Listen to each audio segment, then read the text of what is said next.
Well, I found this pallet while I was walking the dog. I need a rod holding case where one of my bamboo rods are refurbished. Let's see what we can do with this.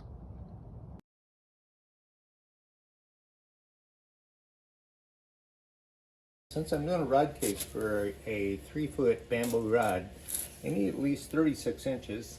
These are almost 48. So I'll have a little bit of room to pick and choose where I want on here to avoid knots and that type of thing.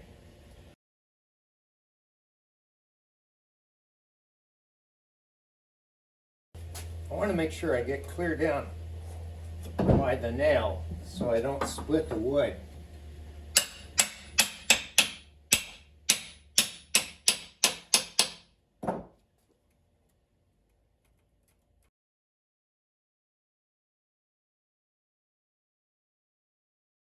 We'll take these nails out, and I've only got 7 or 8 more to go.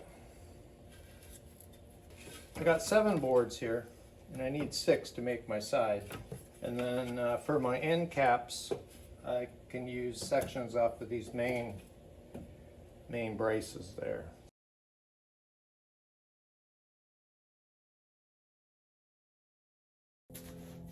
I have the planer set up, and I've removed all the nails. We're just going to start feeding these through in a group.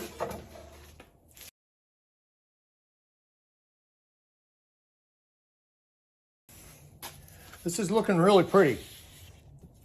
Really nice pieces of wood.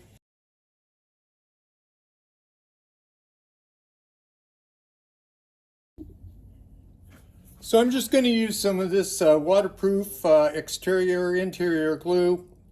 All right, these have been sitting there for about an hour and a half, so we'll take these off. All right, I got wood filler in these. The glue is about dry.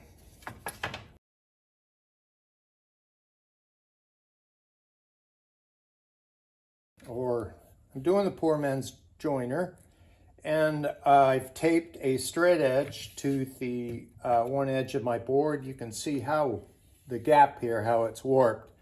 So what you want to do is you want to have the gap in the middle here.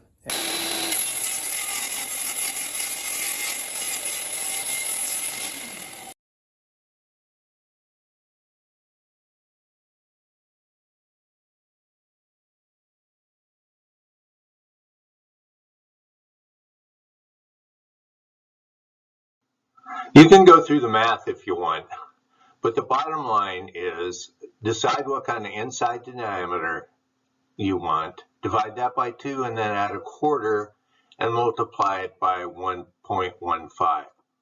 And you look at the end of our strips, okay? The outside edge of our strips is going to be 1 1/4 inches. That gives us 1 3/4 inches inside diameter. That's plenty for a bamboo rod with 2 tips and the rod sock. And I'm going to set this part, which is the inside of the rod case, on the ground, so these sharp points will hit the fence. So I need to set my table saw to 30 degrees. And this bottom edge, I don't show it. It's really close to about 1 inch, but we're going to ensure that this top edge is 1 3/4.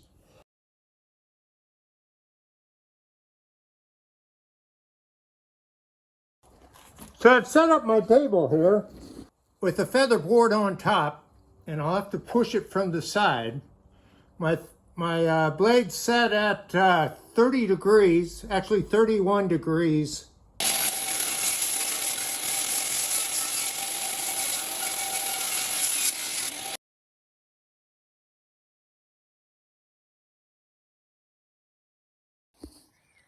So I've laid out all the boards, and this is the pretty side. All right, our next step, there isn't any fancy jig or anything. We're just going to take some shipping tape here. I like to put a little fold on the one end. So now we're going to start at this end.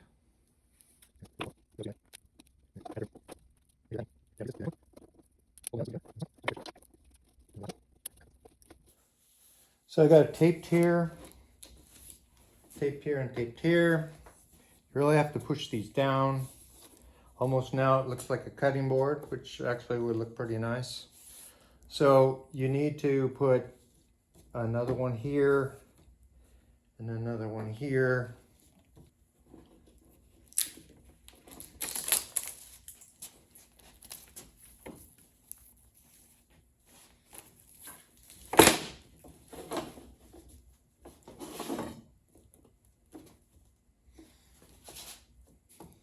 All right, I put a few papers down so it doesn't get my workbench too messy.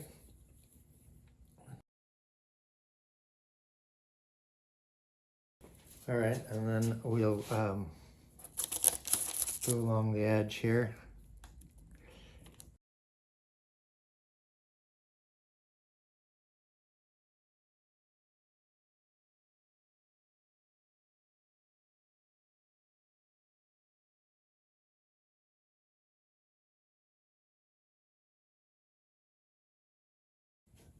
All right.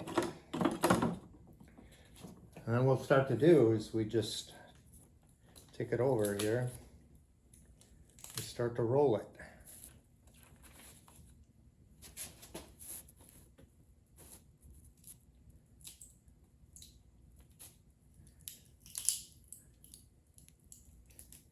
And then we'll bring this edge up. And there you have it. And then as tight as you can, I mean as tight as you can, you want to bring those together.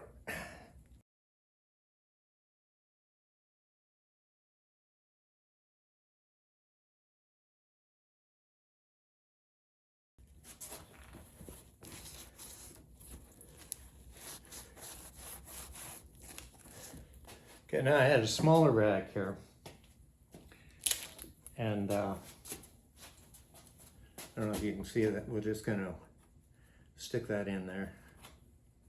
So you don't have to do this, but it'll help flatten up some of the glue in there. Take our handy dandy special tool, our weed hoe here, and just push it on through. That should take care of any a lot of glue that got in there. So we'll do a quick inspection to see how the seams are, see if there's anything that needs to be pulled together. So it's been overnight and things have dried pretty good.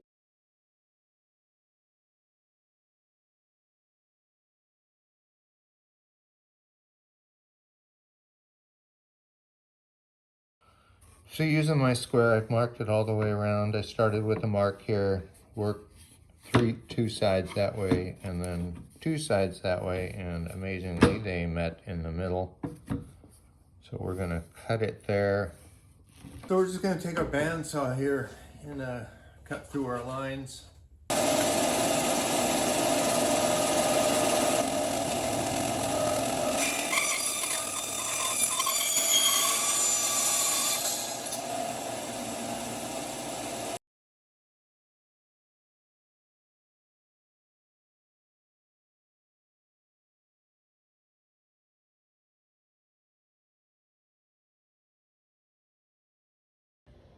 Sticking with the pallet scheme, here's the skids that all those slats were on. They were in there with double nails, so some of them didn't make it. But I got a good section right in here and in here.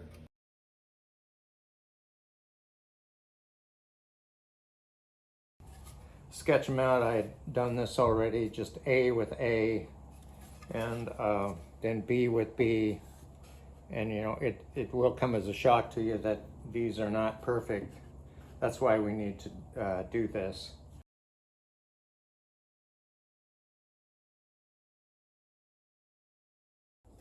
So we're back at the sander again. So I've, after cutting these out with the bandsaw, it's a pretty rough cut. I retraced them This one's A, it goes on to A. Okay, so it goes like that. I lined up my marks. So I just need to sand down to my marks after retracing. So kind of a clumsy way of doing it, but it'll get there.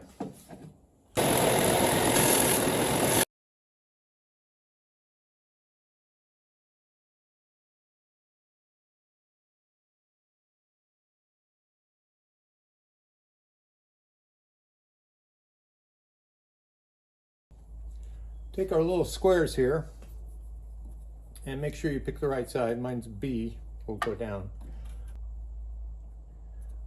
We made our sides a 1/4 of an inch, so we are going to take a 1/4 of an inch off each edge here. So these are a little more than a 1/2 inch, so I'm going to take just a 1/4 off of it. This guy will work. This got 2 blades on it.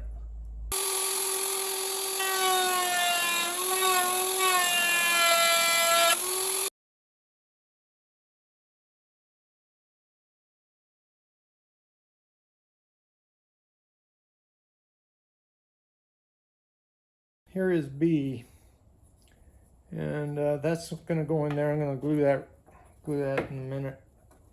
And then here's A, that'll be our cap. That'll come on and off.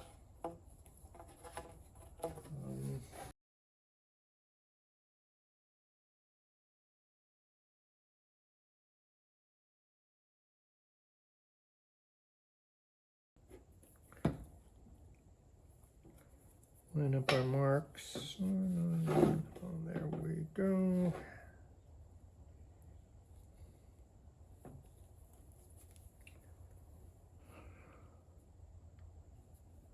I want to make sure all the edges are hanging over actually. Okay.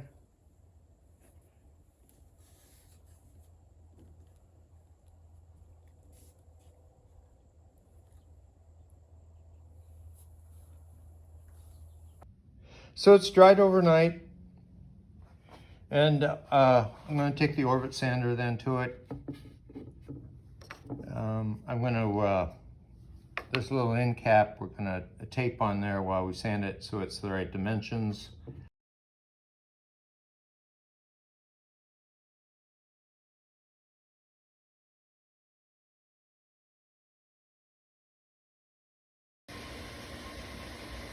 So I got it all sanded, it looks pretty good.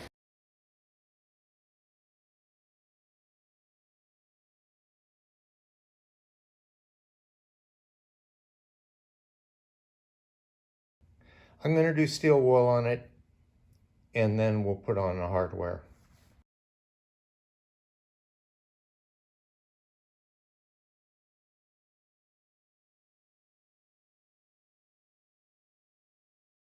So I put on some hardware, and just a snap here.